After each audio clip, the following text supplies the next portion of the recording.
So welcome to JG's Fight Talk, sponsored by Rich's Boxing and Limitless Creations. And with me now, I've got, well, kind of a bit of a man of the moment, to be honest. I've got Paul Holt with me. How you doing, Paul? Not too bad, mate. You're all right. Yeah, not too bad at all, mate. Not too bad. We obviously had the news this past weekend that you've called it a day, time to retire. Yeah, definitely. Yeah, too many hard fights. Yeah. Ain't good for the brain.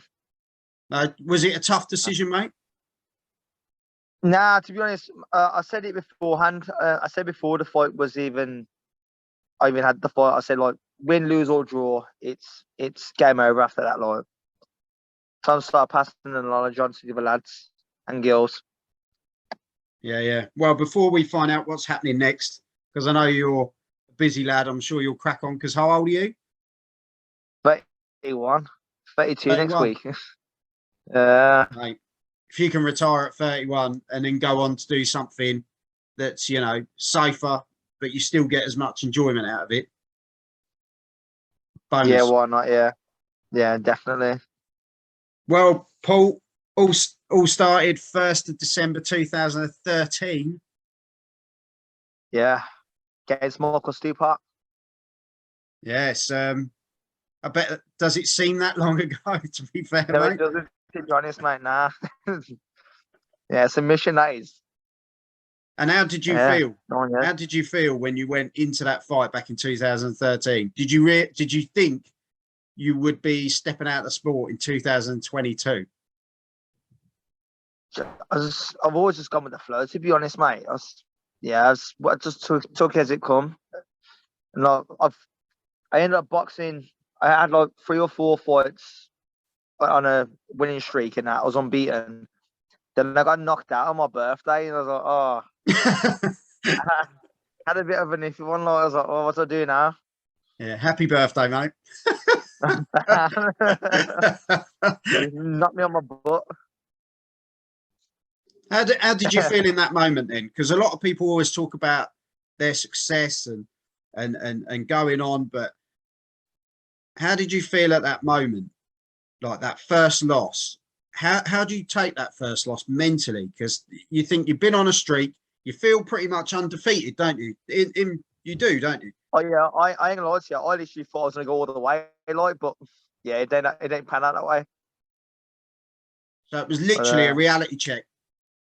Oh yeah, massively. Like, because obviously I was a home fighter. I boxed in Leicester, and I had a change of opponent about a week beforehand, and I was like, something's not right here. And I actually had nightmares of me getting knocked out on my birthday, and I was in the ring, and I was like, I'll get knocked down a bit harder.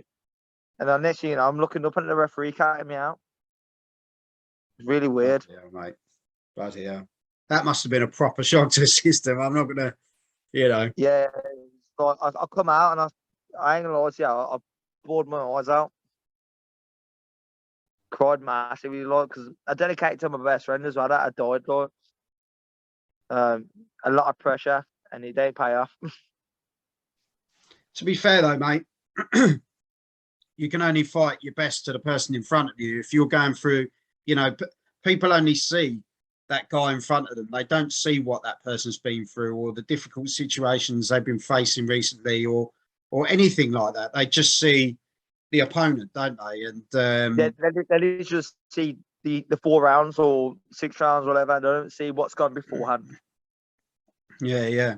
But let's be honest, 24th of September, we're going to jump to a good one.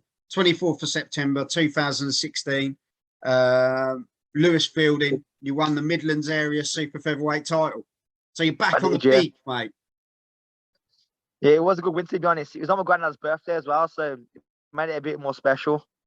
Do you just do it on milestones? Do you just pick a milestone? I don't know. Like, just give me a certain day. I'll just fight whenever. Just seemed to land on someone's birthday. Yes, Bloody hell, mate. And then, obviously, we jump forward quite a bit more. 16th for the 9th, 22. Barney Smith. Tough fight. I saw the pictures of you geared up, ready to go.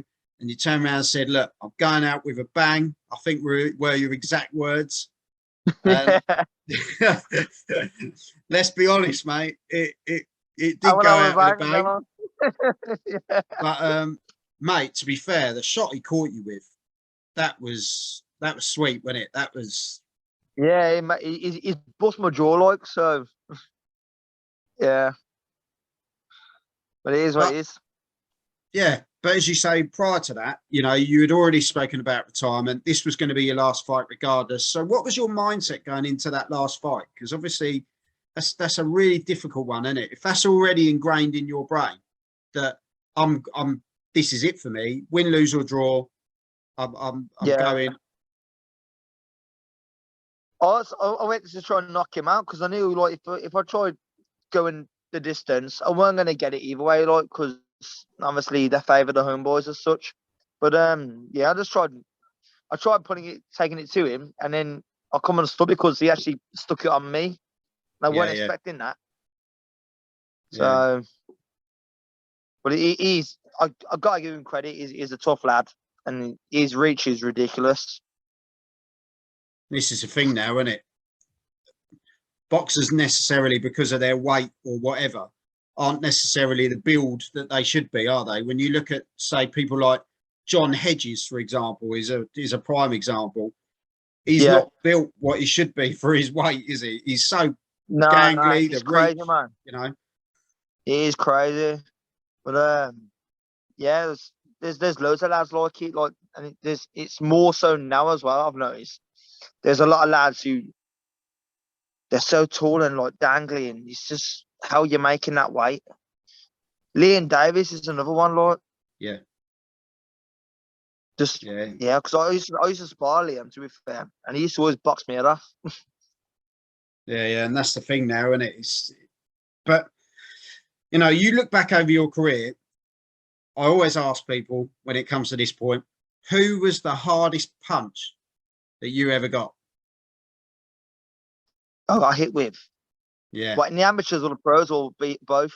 in your pro career, because you had what 23 I'm a fights. pro. Who was Yeah, the hardest punch in your pros? I did like Masood, he hurt. Yeah, he's a good lad. He's a nice lad as well. To be fair to him, but yeah, when he hit me, he hurt. Yeah, yeah. He's another one of I those was guys kind that seems to be a gentleman, and then as soon as he yeah, steps in the ring, he is a nice lad. But as soon as he's in there, it's business on it. So, yeah, but yeah, he bust me up, man. I did. To be fair, he done me a favour, the referee, like, because I didn't want no more of that. yeah, yeah. That must be a horrible feeling as well, because it's the natural thing is to fight on, isn't it? You don't want to go down. Yeah. You don't want to, you know, and yet someone's proper punishing you, almost And like a he's a big Joshua lad as well. Buatsi sort of guy, isn't it? Yeah, That sort of style. yeah. But mate, I take my Yeah, hat he's to you. like, thank you. I genuinely do. I think a lot of people turn around and, you know, you've had 23 fights, you've had 8 wins, 2 knockouts, and a lot of people turn around and they say, look, do you know what? They just look at a resume sometimes, where actually they don't look at the guy that steps in the ropes every time, that's got the balls to do it and to stand there. Yeah. And even like you were saying, when times get hard and when fights get bloody hard, that you bite down on your gum shield. I know they always sort of say, "Oh, bite down," but the guys that do and they really push themselves through it, I take my hat off to you, mate. I think, you Cheers, know, mate. kids can learn a lot from you more than people that just go on a great, you know, great winning streaks and this sort of thing. I think they can learn a lot from people that really have to bite down and go through that difficult Yeah, patch. yeah. Maybe kick their hands up and that and move their head a bit because I never used to do that. Yeah, that's a sound bit of advice from Paul. Just move a bit. Move your head, give your head a wobble like. So what's next for you then, Paul? What's next? um, I'm gonna help my dad with his amateur boxing club, like, and Okay, cool.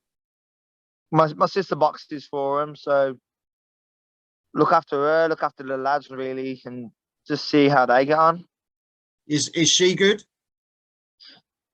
She's a banger. To be fair, she's a bit stiff. We got to try and work on getting her head movement and whatnot. But if she hits you, you know about it. Yeah, mate. You don't want your sister knocking you out, mate. No. How old's your sister? She's 17 next week. Oh wow, so she's a good age now to. Yeah.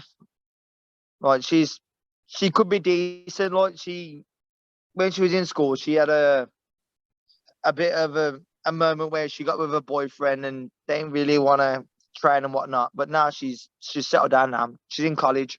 She wants to box, so yeah. Yeah. Well, mate, hats off to her. That might be a name that we see in the future. What's her name? Leah Turner. So Leah no fear. like it. But no, as I say, so that, keeping yourself in the sport, keeping in the sport that you love, as well. Yeah. You've given a lot to the sport. You've helped people through. You've guided people, as you say. It's time to pass on the advice and do the next chapter of boxing. But yeah, obviously there's some fights coming up. Is there any fights you're looking forward to seeing? Because there's plenty coming up now, isn't there? I was looking forward to the Clisha Shields and Savannah Marshall. Oh yeah, of course. But obviously that one got called off then because obviously the Queen. Yeah. But yeah, I'm quite looking forward to that one, to be honest, because there's a bit of sting there already. Like, oh mate, there's beef in there. It's awful. Just a bit. Oh mate, it's pretty horrific, isn't it? So yeah, but where are you then? What camp are you in? To be honest. Gotta go Marshall, yeah. To be fair, I'm with Marshall. I think she'll box her head off and knock her out. That's what I believe. I personally think she's too big for her, but we'll see. Yeah. Wow. She talks of the game, that Shield, so we'll see. Yeah. No, there's some big fights coming up. Interesting fight this weekend as well. Joseph Parker versus Joe Joyce. A great clash of the heavyweights.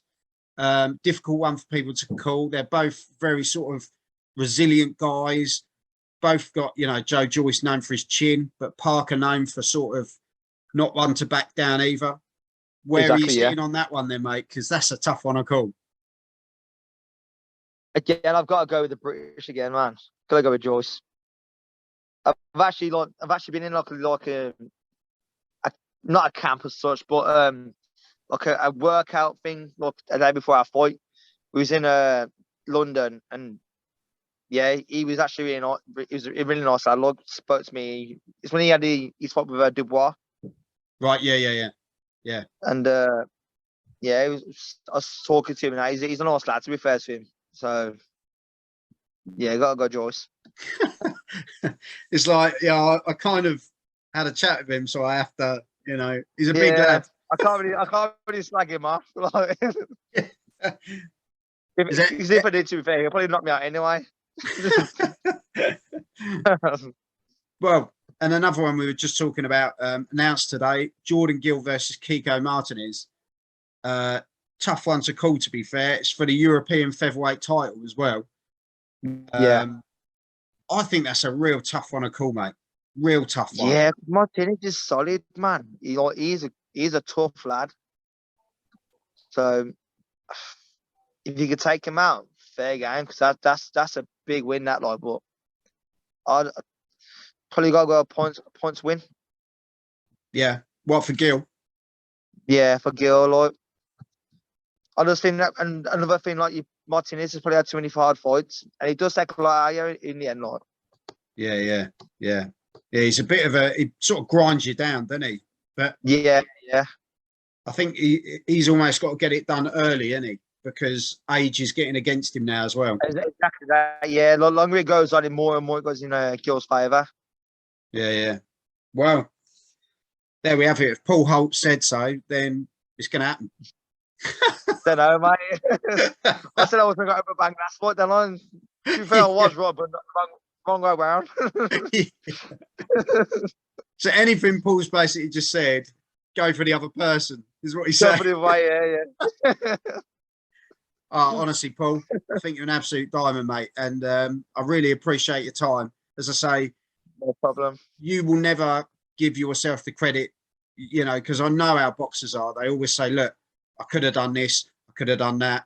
You know, I could have done more, but you have given to the sport. You know, you've shared your knowledge. You know, you got your title out of it, which is always the dream for a boxer. Very true, yeah, true. And a great title as well. A lot of people love the Midlands area. That's a great title to have. And like when my dad won it as well, so there's a history there. Like my dad and me, like we've both won it. So yeah, Definitely, mate. Definitely. Well, I'll let you go because there's people starting to crowd around you in the background. yeah. Nice one, mate. Thank you very much. No, honestly, thanks for your time, mate. And as I say, Paul Holt, 23 fights, 8 wins, 2 knockouts. Paul, I'll have to get you on for some prediction shows at some point as well. I'm sure that'll be a giggle in itself. Obviously, just go the other way around. Like if I say it, it's obviously the other person. Bless you, Paul. Well, no, honestly, mate, thanks for your time. And Nice one, Joel. Thank you, mate. We'll have a catch up soon, mate. Stay in touch. Definitely, mate. Nice one. Thanks, mate. Take care. Yeah, mate. See you, mate. Are you